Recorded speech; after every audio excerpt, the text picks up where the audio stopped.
आपल्याकडं पुसेगाव पोलीस स्टेशनच्या हद्दीमध्ये वर्धनगड या ठिकाणी हायवेवरती पुसेगाव पोलिसांना अशी माहिती प्राप्त झाली की या ठिकाणी नकली पोलीस असावेत कदाचित आणि त्यांनी नाकाबंदी लावलेली आहे आणि त्या नाकाबंदीच्या आधारे ते नागरिकांना त्यांची तिथं लुटमार करत आहेत, त्यांच्याकडून पैसे उकळत आहेत. हा जो काही संशयास्पद जी काही माहिती प्राप्त झाली होती त्याच्यावरती पुसेगावचे इन्चार्ज श्री खुणे आणि यांच्या टीमने तात्काळ तिथं धाव घेतली. SDPO श्रीमती राजश्री तेरणी यांच्या मार्गदर्शनाखाली तिथं पोहोचल्या असता त्यांच्या असं लक्षात आलं की खरोखर हे सातारा पोलीस नसून इतर कुठल्याही विभागाचेही पोलीस नाही आहेत आणि यांना पाहताच त्याच्यातले 3 लोक जे आहेत ते पळून जाण्याच्या तयारीत दिसले, पळायला लागले. त्यातल्या 4 जणांना ताब्यात घेण्यात आलं, त्यांचे व्हॉट्सअप चेक करण्यात आले, त्यांचं त्या ठिकाणीच त्यांचं इंट्रोगेशन करण्यात आलं, त्यांची विचारपूस करण्यात आली आणि त्या अंती असं निदर्शनास आलं की सांगली कोल्हापूरचे राहणारे हे सगळे जे आहेत मंडळी हे आरोपी, तर या सगळ्यांनी पोलिसांची वेशभूषा केलेली, खाकी पॅन्ट नवीन शिवून घेतलेले, त्याच्या पावत्या देखील आपल्याला सापडल्या, काळ्या रंगाचे शूज जे पोलीस अंमलदार घालतात, खाकी रंगाचे शूज, ब्राऊन कलरचे शूज जे अधिकारी घालतात.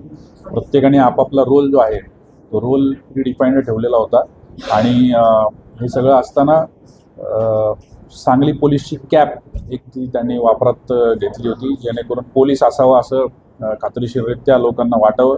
आपल्या सगळ्यांना कल्पना आहे की आता वारी ही पालखी आणि पालखीची वारी ही आता सातारा जिल्ह्यामध्ये प्रवेश करत आहे.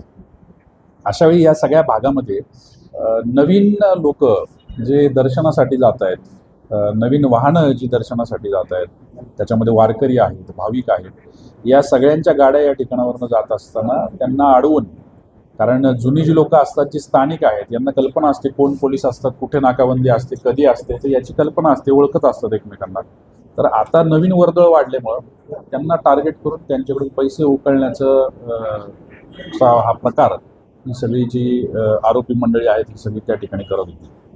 यांच्यावरती एका तक्रारदाराची तक्रार घेऊन गुन्हा दाखल करण्यात आलेला आहे. त्याचबरोबर त्यांचं इतर साहित्य जप्त करण्यात आलेलं आहे.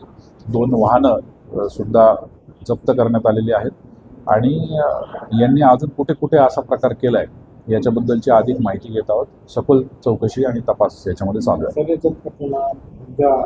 नाकाबंदीमध्ये काही पैसे घेतले आहेत, किती रक्कम आपण त्या सद्यस्थितीमध्ये जी तक्रार आपल्याला प्राप्त आहे, ज्या माणसाकडून ही खंडणी उकळण्यात आलेली आहे त्याच्याकडून त्यांनी कारवाई करण्याच्या नावाखाली 500 रुपये घेतलेत.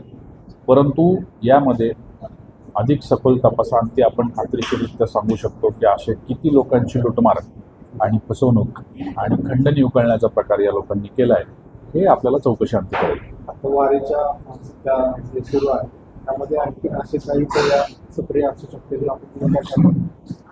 माझं नागरिकांना आव्हान आहे की तोतया पोलीस, अंती काढून घेणे, गाडीवरती कारवाई करण्याची भीती दाखवून, पावती करायचं दाखवून पैसे उकळणे किंवा हातचालाकी करणे किंवा अगदी आपण जेव्हा दर्शनाला जातात त्यावेळी आपल्या घरी घरफोडी करणे, त्यानंतर चोऱ्या करणे, तर या सगळ्या प्रकारच्या घटना ज्या आहेत या ज्यावेळी गर्दी होते, कॉंग्रिगेशन्स होतात, ज्यावेळी एका ठिकाणी खूप संख्येमध्ये लोक येतात त्यावेळी ते घडण्याचं प्रमाण जास्त असतं आणि त्यामुळं आपल्या सगळ्यांना आव्हान आहे की सतर्क राहा, जागरूक राहा.